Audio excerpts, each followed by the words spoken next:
something like this wanted to happen, and I was just the guy who was willing to cooperate with it. I don't really, technically I own it, but realistically I'm just the steward of something that wanted to be midwifed into existence and wants to stand on its own legs and have its own life. And it was my job to give it the life and then set it free. And so that's kind of what brings us here today of, I've been cooperating with this thing that is called this retreat center. And it's probably good for you guys to know that this retreat center is a conscious entity. It's got a will of its own. It's got an agenda of its own. The reason it feels good and works for people is because mostly I get the fuck out of the way and try and do what it wants to do, and obey, really. I had a theology degree coming out of college and I wanted to become a monk, and that didn't work out for a whole bunch of reasons. And now I sit in this place where I realize that I have kind of brought the monastery out to here into the world a little bit, and been able to combine all of these beautiful things that happen in these holy places that traditionally are monasteries and whatnot, and being able to bring it into what happens here. And so it's neat because when folks come out and do their work, and forgive my language, but when they puke on my land and when they shit in my toilets and when they leave their trauma here, it makes this place holy. It's a curious thing to hear myself saying these kinds of things, because in my previous lifetimes, I was the kind of guy who was making fun of people who would say shit like this. And now, in my humility, here I sit like, oh, but now I say with a straight face, yeah, this has been going on here for a long time. It's got something to do with the convergence of the waters and the things that we sit underneath. Growing up, I came through the world of conservative Catholicism, and when I was going through college, I got my theology degree, and that was when I was going to want to be a monk, and that's where I first got the idea that there's these holy places around this world, all these monasteries where people have been doing this spiritual work for centuries, and over the centuries, this space that they've been doing it in gets a certain kind of an energy around it. And because people have left and done their work and left their traumas there and gotten closer with their gods, it is palpably different, ceremony by ceremony by ceremony, especially when vets come through and do some of the hardcore stuff that they do. That vibe just gets sweeter and sweeter and sweeter here. Yeah, so the people, and specifically the veterans that come through, they've really suppressed their emotions. They've seen things and they've done things that have been just horrendous, and they've had to walk through life with that, and they've just, when they're shutting off their emotional responses, they're shutting off the bad and the good. And so to have a repressed emotion is something that the psyche witnesses that it can't handle, that is out of the normal day-to-day. And it's not to say you faint and you pass out, can't handle, it's that your psyche doesn't know what to do with it, how to process it. To see something incredibly graphic or something that goes outside of the cultural norms, or something just intensely such as loss of life and the way humans have to treat other humans in war, that whole, whatever the situation, the IED exploding, these things get locked into the psyche, and life has to go on. It's life or death, and so there's some kind of psychological mechanism of pushing that bullshit down, because the next moment is still life or death, and the next moment, and so there's no grieving, there's no, it's push it down, do or die, push it down, do or die. And the skills, whatever that is in the psyche of push it down, keep it down, you think of emotions as like a spring, and they need to be unwound. We work to just peel back those layers so that they can be in tune with their true nature and with their self again. And it's so beautiful to see see someone, many times they come to me and they're just bent forward, shoulders down. They can't even look me in the eye, just this gray cloud of energy over them.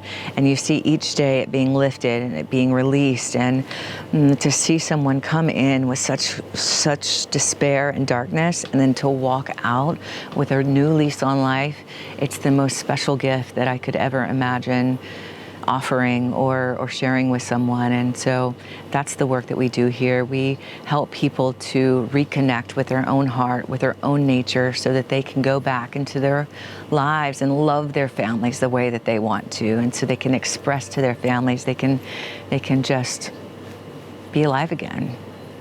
When you cut off emotions, you cut them all off. You don't cut off just the bad. You cut off the sensitivity to the good.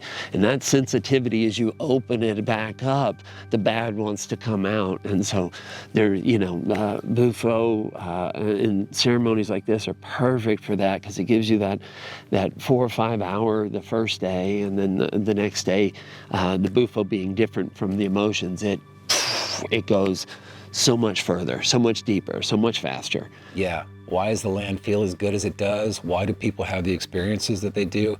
Because you guys show up and you do your work, and you're willing to give back to Caesar what is Caesar's, right? All this trauma, all these hard things, that's giving it back. And the land wants it, and the land thrives off of this thing. It does actually thrive off of hard processes and thrives off of what we leave here behind.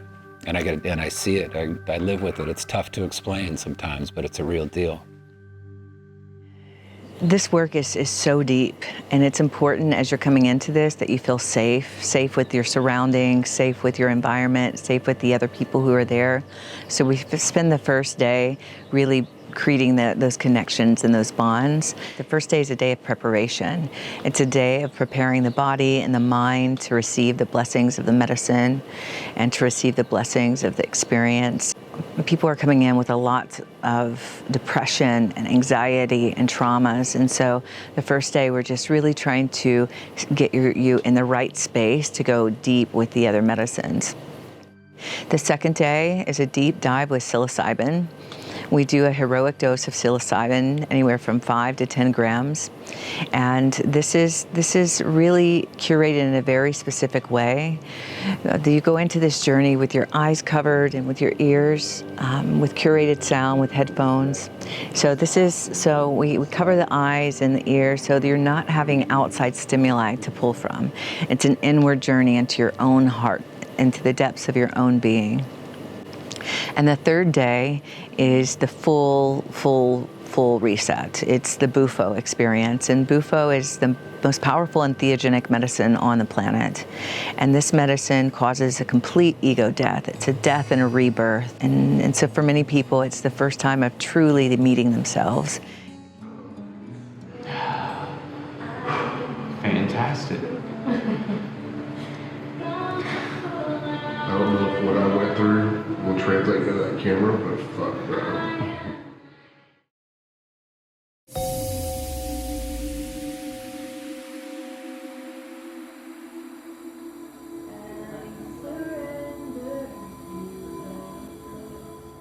A buddy of mine that I traveled the world with, partying and just having a good time, and he hit me up and said, "Hey, you want to go do a psychedelics retreat?" And my ignorance said, "Yes, let's go party, man." And the more I dug into it and read up on it and educated myself, I learned that this was a true healing experience, and making space for yourself and just trying to relieve the stresses that beat you up, that you beat yourself up with in your head, that are just real and made up, and you just dwell on it. It's not an easy task. It's like people from the outside looking in may think, oh, well, this is, it's a party, or it's a go feel good. It's not. It's a ton of work. It's so much work just to even show up.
once I got to the retreat 2 years ago, I really faced a lot of my demons and head on, and then just had a really enlightening experience.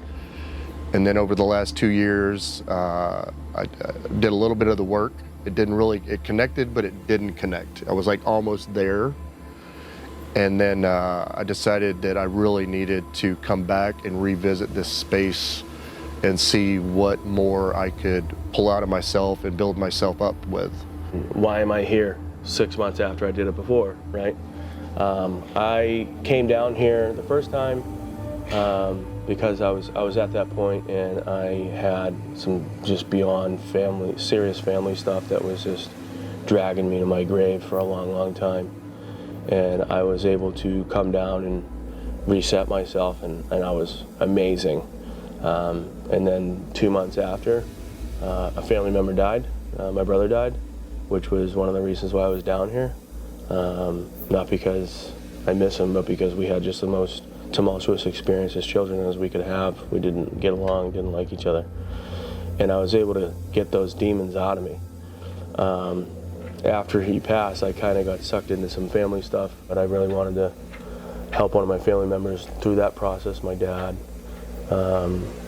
And he kind of needed my shoulder.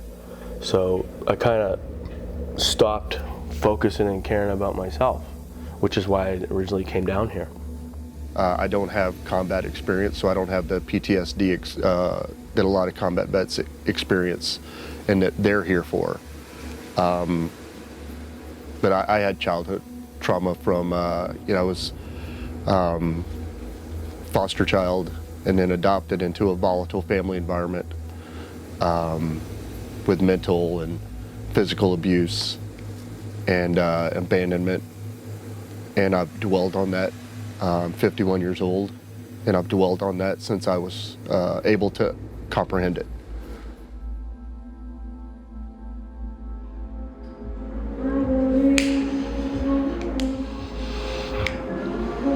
Deep breath in and exhale.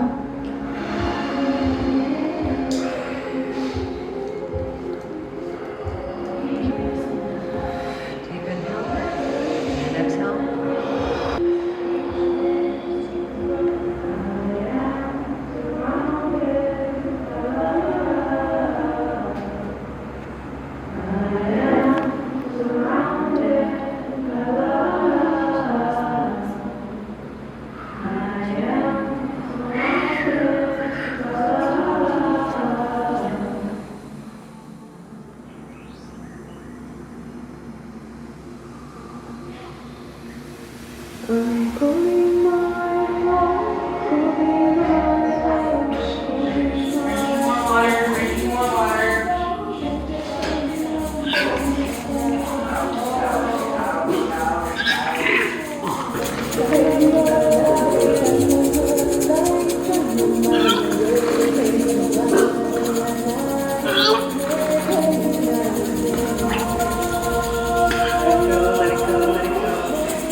I felt it calling me the last 2 years. I just didn't commit to it.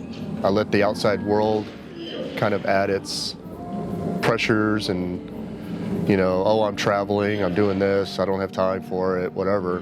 And finally, in the last 6 months, I started to go into another dark spot after a breakup where I finally opened my heart to someone and it just didn't work out. And it was really hard on me to see that not be a successful relationship. It still is, but instead of staying in the dark place, I remembered the healing that I received, the acknowledgement of myself and making space for myself, the importance of that. And so I called, Whitney and got on her schedule for another retreat. And here I am. And I know I'm at the right place at the right time.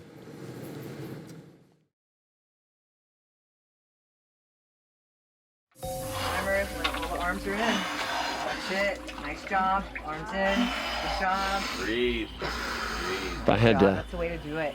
talk about the efficacy of, why is it that people do this, or how these plant medicines can benefit people. As a therapist, we talk about processing emotions. The first stage, you have to feel the emotion. And most of the stuff that bothers us is so deeply buried, we're not even aware it's there.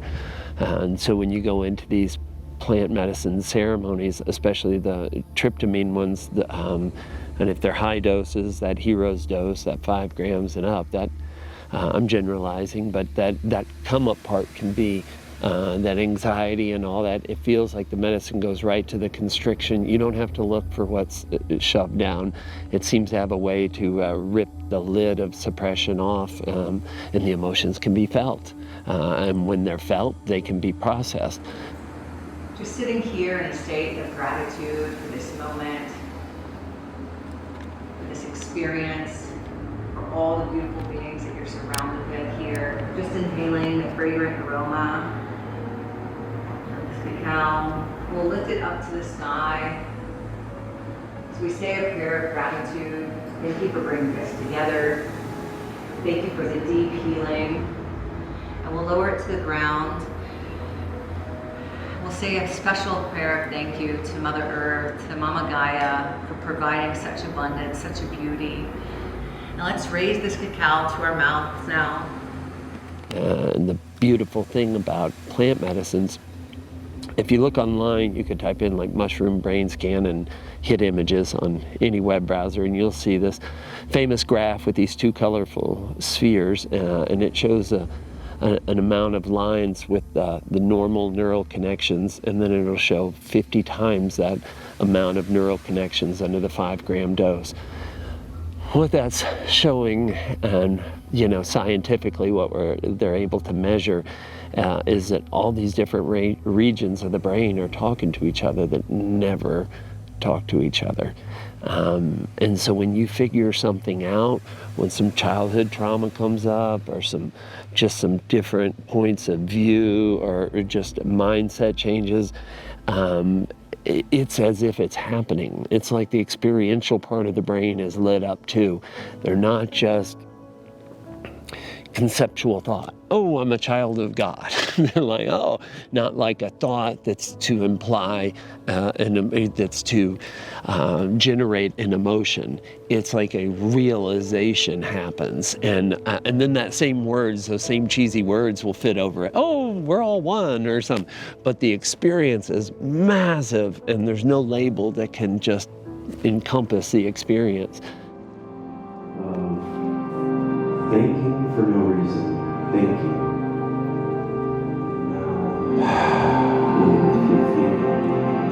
Breathing in through the nose. Thank you. Thank you for this breath. Thank you for this oxygen. Thank you for this life. Breathing out through the mouth. Here's my blessing. Here's my breath. Here's my DNA. Release now. Meditation. It's very simple. We're going to get deeper.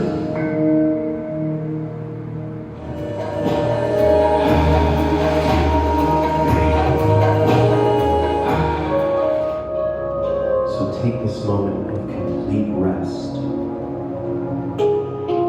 with the cacao, the mushrooms, and the breathing.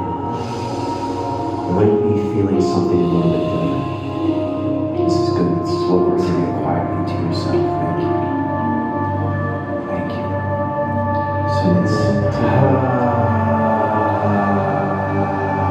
Good, that feels good. Deep breath in.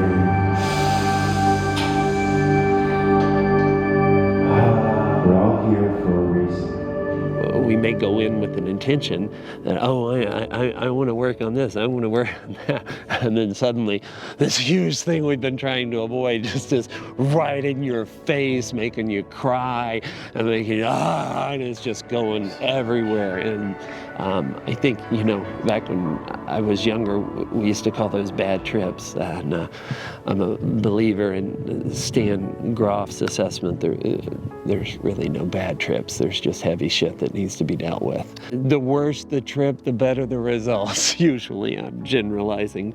But man, when you go dig deep and you cry it out and you hurt, it is so cathartic. And that's where we see these amazing results, like the phase 2 clinical trials from Johns Hopkins with 78% of non-treatable depression in the cohort.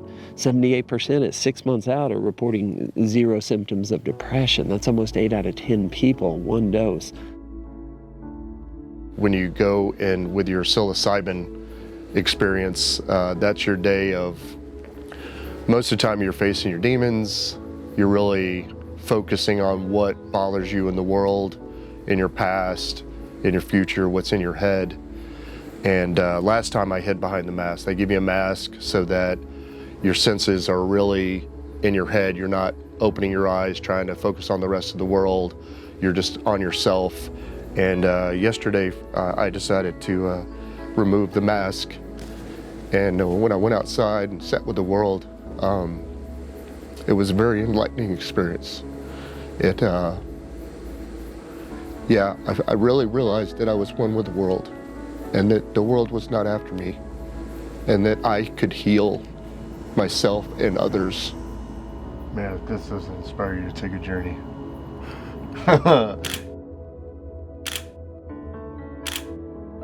The tryptamine type, the mushrooms, the ayahuasca, those tend to be my favorite for people that have repressed emotions, because sitting for 4 to 6 or 8 hours in the medicine can be very cathartic, can give it time to come up, okay, especially if you're doing booster doses. So these things can take time to relive and to go through all the angles that you need to go through and all the perspectives of the situation that you need to go through to make peace, because you'll relive it. It'll come up as its same old self, but somehow we find our way to a spot of agreement or acceptance with it. Well, I mean, if it keeps coming up, it means something you still have to go through. It's with him. Mm-hmm. It's my dad. It's me and my dad go through pain. Like, he doesn't need fucking that shit. I was like, yeah, be truly joyful, happy. Want my kids to see me healthy and happy. My kids, like more of my kids, mm-hmm. and like spend more time with my kids. My son's showing them what I need to be there for. It's just crazy. It's insane. That guy's suffering. You can feel it.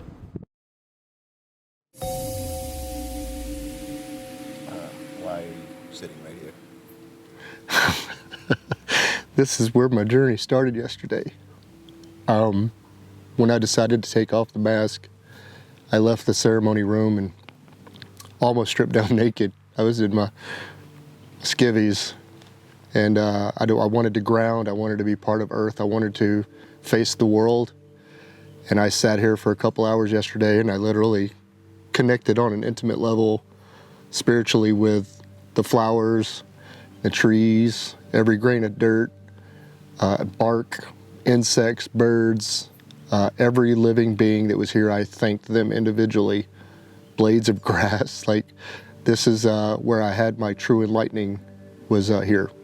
That's not even today, the bufo that we're gonna do here in an hour or so. You excited? Excitement's not even a word that I can, that's not even the right word. I could talk all day about the experience in bufo, and depending on the depth that you're able to hit, depending on what you're able to stay conscious through and how large the dose is, usually not just the first time in an average dose, but you can go all the way. You can go so far that there's nothing in this world that can prepare you for the experience of bufo. It can open you up to the deepest part of you that you don't know existed. The most profound moment in my life has been a Bufo experience. 55 years of living and doing all kinds of crazy stuff. I am stepped outside of time and space, and once you know it, instantaneously you know it. And if you ever have any issues about the what's with the afterlife or what's with consciousness, all this theoretical stuff, Bufo gives you access to the mystery. You can die before you die and return back to life. You can literally feel the ego stop, and you will feel, I like to say my large blast off Bufo experience was it fits perfect over Savakapa Samadhi. It's a Samadhi. It completely dissolved. There was no Chris to be found, and that is hard to put into words. I was one with everything, and everything was one, and there was no birth. I've never been born. I've never died. I instantly knew all that. Not logical reasoning, but instantaneous being. It was there. You get a glimpse of it. You take enough, it unlocks those doors. You get there, and it's quite destabilizing. That hit feels. It may sound a little woo-woo, but like you intuitively know this. You've died many times before, and as it feels like as the soul's separating the body, there's a bit of a, oh shit, no matter how much anybody wants to prepare you for it, it cannot be prepared for, because it's I'll sometimes say it's the first non-experience I've ever had, because whatever consciousness is, awareness was there, but no part of me was. It was almost like somebody took my head off and just took a picture of love and just poured it inside of me all at one time. And the compassion for others, the compassion for myself.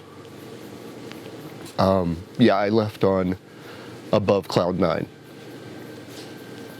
He ran through everything, all this beautiful, wonderful stuff that happened in his life, and I was like, I felt terrible afterwards, but I just was so negative about it.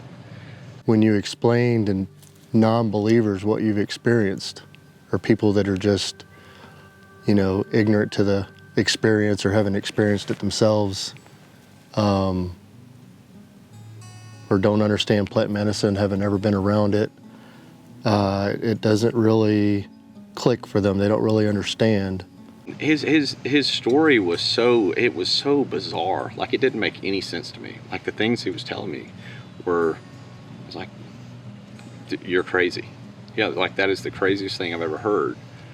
But something inside of me was telling me I needed it. Like, they see your change, and you are the example now. He didn't have to say anything. I could see it. And I was like, something's different. And he's talking like all kind of like crazy, like hieroglyphs and celestial bodies, and just this, you can't make it up. It's like the craziest sci-fi film ever. And then when you come to a retreat like this and you experience true healing,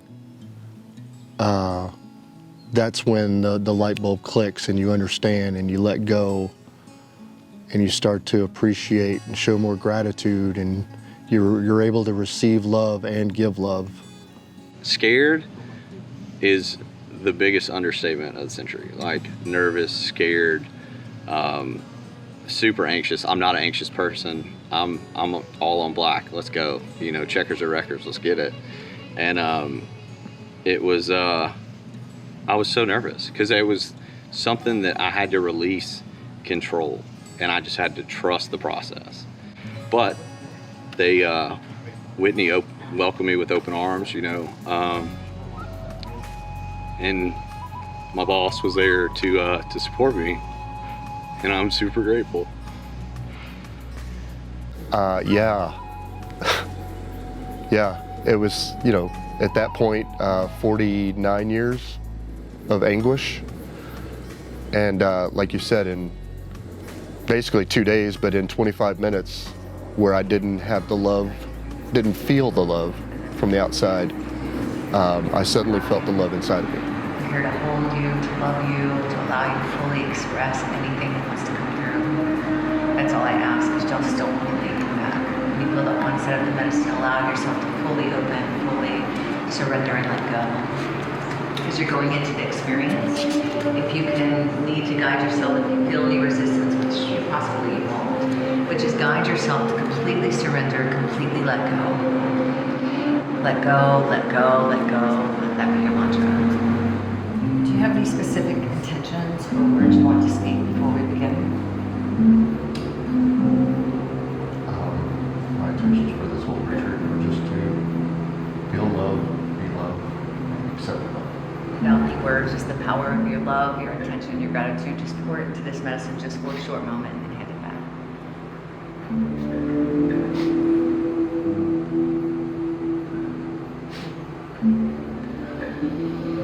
Circle all that up.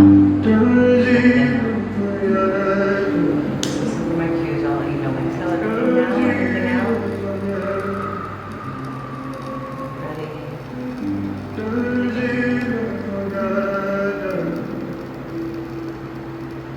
job. Inhale, inhale, inhale, inhale. Swallow and continue if you can. Here you go. Inhale, inhale, and hold, hold, hold, hold, hold.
I love you too.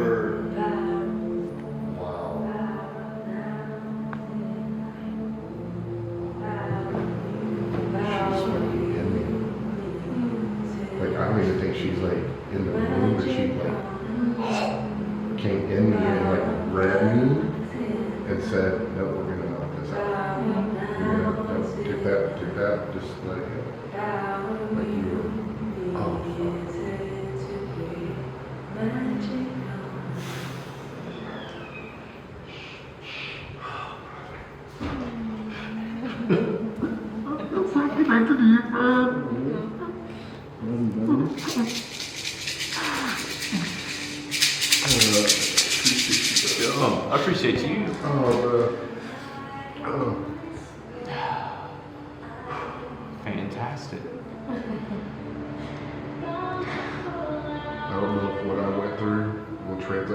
camera, but fuck that.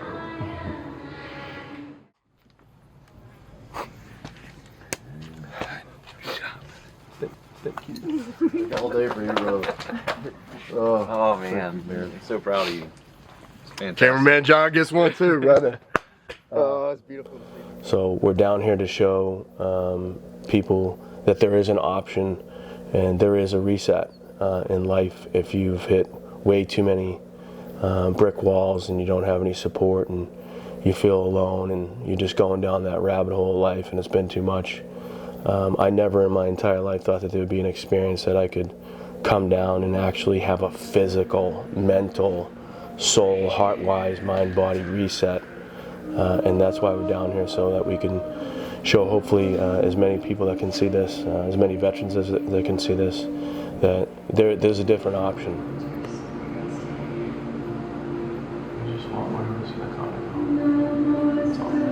Allow yourself to express, allow yourself to cry, allow yourself to shout whatever's coming out.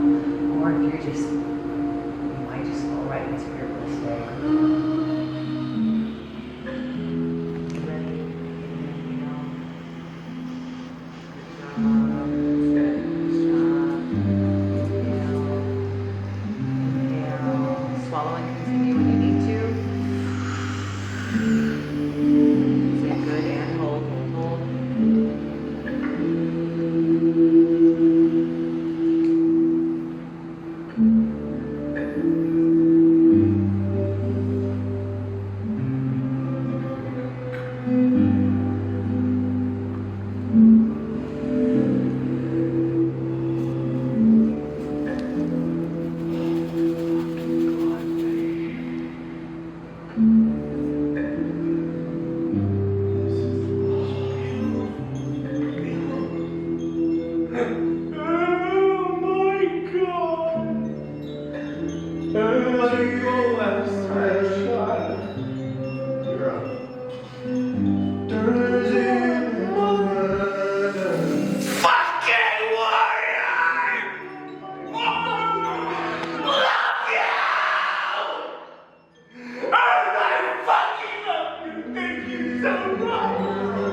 Never been more in love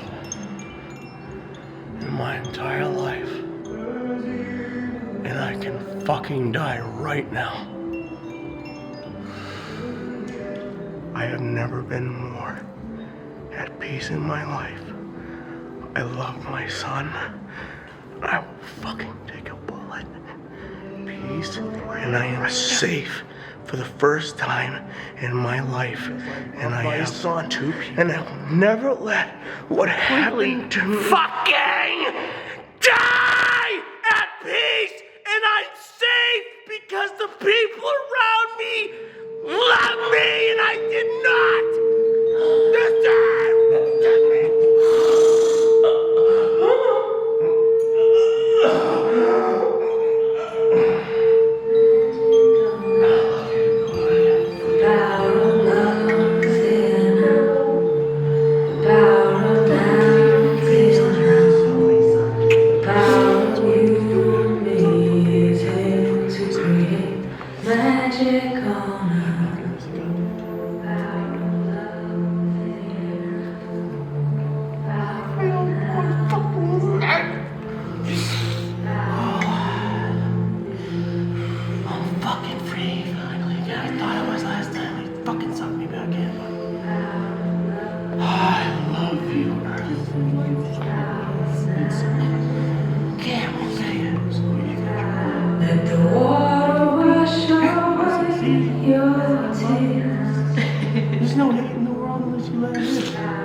If I run away, I'll fade.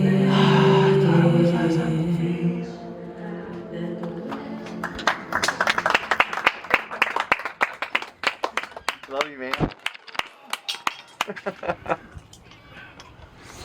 Oh, fantastic. Okay. I love you too, buddy. Yeah. Yeah, absolutely, brother. Yeah, absolutely. We're doing this stuff to show you that it's not just one person, it's not just two. This has healed people that have come, civilians and veterans that have come from all over the country. People that have suffered childhood trauma, sexual trauma, deaths, children's deaths, deaths of a loved one, the most worst things that you can experience, war, and everyone comes out of here with a smile. I never thought in my life, after going through all the shit that I went through, that I would physically feel like a new human being for the first time at the age of 44. It's real. It's not snake oil. It's 100% real, but you have to do the work. After you go through the experience, you have to take all the things that you learned about yourself and implement them. You have to, it's a blank canvas. Who do you want to be? Set your intentions and go be it. You know, everybody just wants love. Start there, you know? And the integration work is so important because yes, you can have a massively altered state, but that loosens up everything in the brain and the psyche to start work on turning that into an altered trait through really establishing the new insights, establishing the new habits, and it's usually married together with some really skillful things like mindfulness practice, either meditation or during the day mindfulness practices, and exercise and diet and communication, connection, those kind of things. And so we have to work on that because, you know, even though we can come in to ceremony and we can pull it up and we can have a great cathartic experience, see a new way out, make peace with our enemy, make peace with the thing that we were suppressing. But when we get out, we go back to the same job, the same friends, all these same psychological cues or triggers, we would call them in psychology, and they can wear you down. Just the easiest way of saying it. Your integration's key. You know, without that and without the community, you're gonna backslide. The work doesn't end when, after you go through ceremony. This isn't a magic pill, but what it does do is it allows you the opportunity to really sit there and see yourself in a different light, and to truly love yourself and see the worth that you have. And then it causes that person to want to make differences, to want to make the changes in their life. And so therefore they walk forward in a different way with a new lease on life, a new perspective, and the ability to truly make the changes in their life that they want to.